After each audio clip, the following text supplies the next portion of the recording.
আল্লাহ জবাব পাঠাইছে, বন্ধু লা আতরুকু উম্মতাকা ফারদা ওয়ালা আতরুকু উম্মতাকা ওয়াহদা, আপনার উম্মতকে আমি একা ছাড়বো না, আমি আসি, আপনি আসেন আসেন আসেন।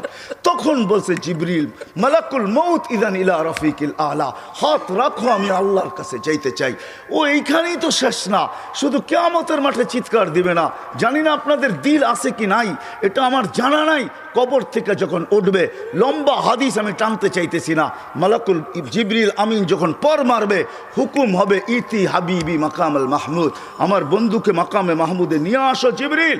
উনি আসবে, পর মারবে আর বলবে কুমিয়া হাবিব আর রহমান, আল্লাহর বন্ধু ওঠেন।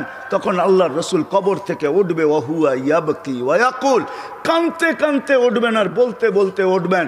চোখে থাকবে কান্না, মুখে থাকবে চিৎকার, জিবরিল আইনা উম্মতি, আমার উম্মত কোথায় বল, আমাকে তো উঠাইতে আসছো, আমার উম্মত কোথায় বলো।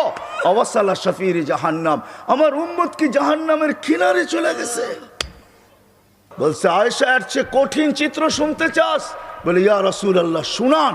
বলে ও জি আবি জাহান্নাম, জাহান্নামকে যখন নিয়ে আসা হবে 70,000 শিকল লাগানো হবে, প্রত্যেকটা আংটার ভিতরে 70,000 ফেরেশতা ধরবে, তারপরও জাহান্নাম সবার হাতের থেকে ছুটবে আর কিয়ামতের মাঠের দিকে দৌড়াইতে থাকবে আর হুঙ্কার দিতে থাকবে।